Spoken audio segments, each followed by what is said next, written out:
Right now at 11 o'clock, we are just hours away from a big update from the UAW union president. Shawn Fain is expected to expand the picket line on Friday. Could Louisville Ford workers be the next to strike?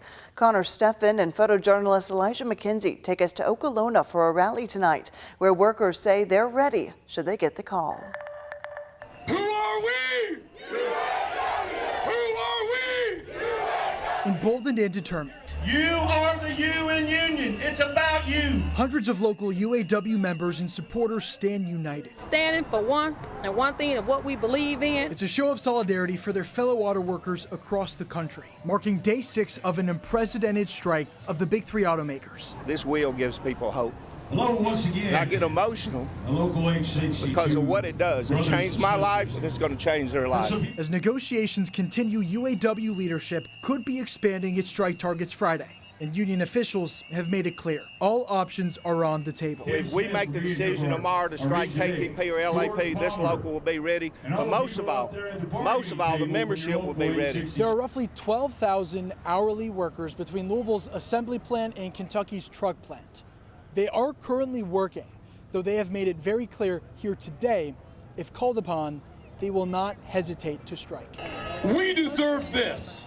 Once again, tag us in. I don't want to strike, but I will. I don't want to. Kentucky truck plant worker Edith May Wright is not looking to strike, but she said she'll do what she has to for her coworkers. Yeah, I'm going to walk out. Yeah.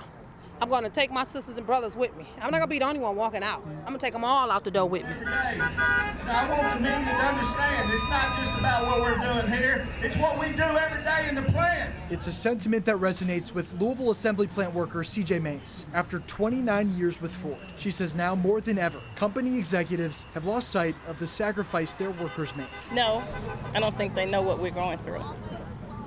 What it is to be on the floor, submit, and work every day and move all day long, and 15-minute break and a half-hour lunch, and then go home to your families and you're at work longer than you are at home. They don't know. And that is what brought these people to this point. Prepared for the picket lines, should they get the call. In Louisville, Connor Steffen, the WHAS 1119, on your side. Less than 12 hours from now, the UAW president plans to make a major announcement as auto workers continue to fight for better pay and better benefits. He says should there be no significant progress in talks overnight, the strike will be expanding tomorrow at noon.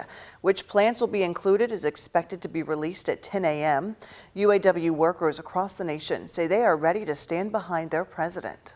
I want the levels to be balanced. I want everyone to make a good living and a fair living.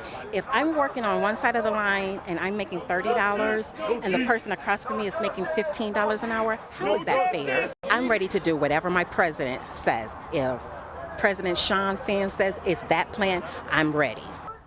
Right now, UAW workers are striking at just 3 factories, one for each company.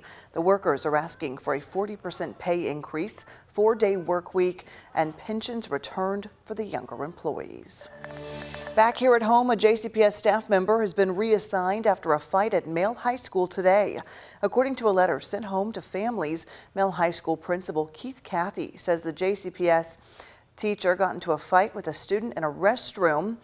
The letter says the fight ended quickly and no one was hurt, but the staff member has been reassigned as part of the JCPS policy and procedure. Now to an update on when we might see the anticipated weapons detection system inside JCPS schools. Leaders with the district say they have completed their campus walkthroughs and they're ready for phased implementation to start next month. The school district confirmed Eastern High School, one of the largest schools in JCPS, will be in the first round of installations coming this October. Just last week, their principal reported a student holding up what was described as a steak knife during a fight with another student at lunch. It's my understanding that these will go into the schools where we have had the greatest number of reports of weapons. I know no solution is going to be perfect, but what I'm looking for is what can help us reduce the odds.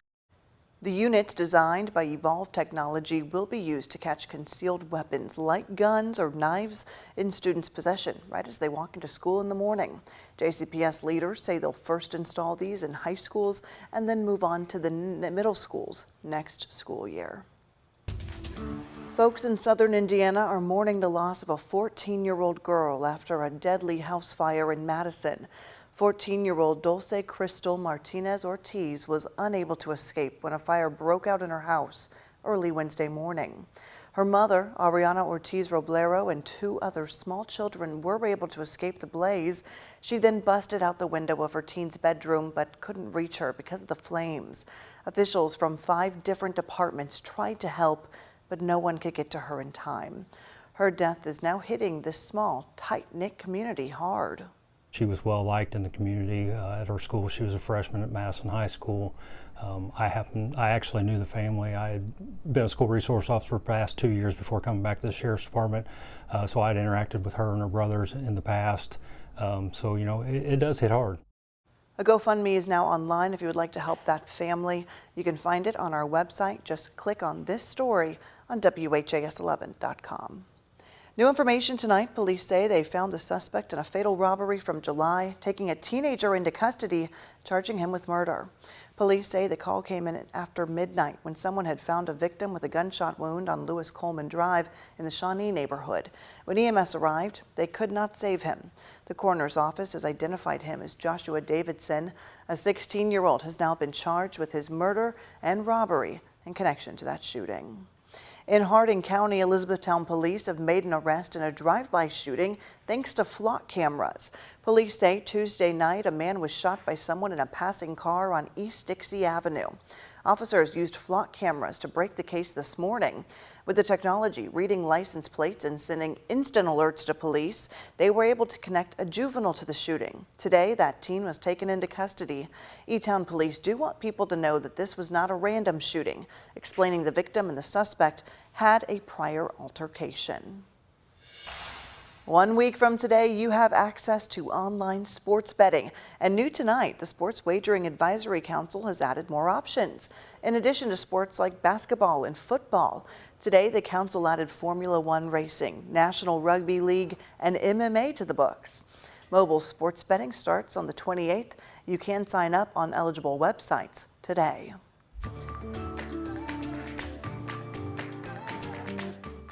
Now to a deadly bus crash in New York. The charter bus was taking students to a band camp when it rolled over, killing 2 people and injuring 60 more. ABC's Morgan Norwood details how it happened and where the investigation stands tonight. Tonight, the NTSB is joining the investigation into this horrific charter bus crash about 70 miles northwest of New York City. Bus rollover with ejection. 84 eastbound. Just before 1:30 Thursday, a coach bus carrying members of a high school marching band veering off the highway and tumbled into a 15-foot ravine embankment along Interstate 84 in Orange County. While it's preliminary, it is likely that a faulty front tire contributed to the accident. The bus was a part of a convoy of 6 buses from Farmingdale High School on Long Island. They were headed to a band camp in Pennsylvania. Imagine the fear, the screams in the aftermath when these high school students were surrounded by this chaos.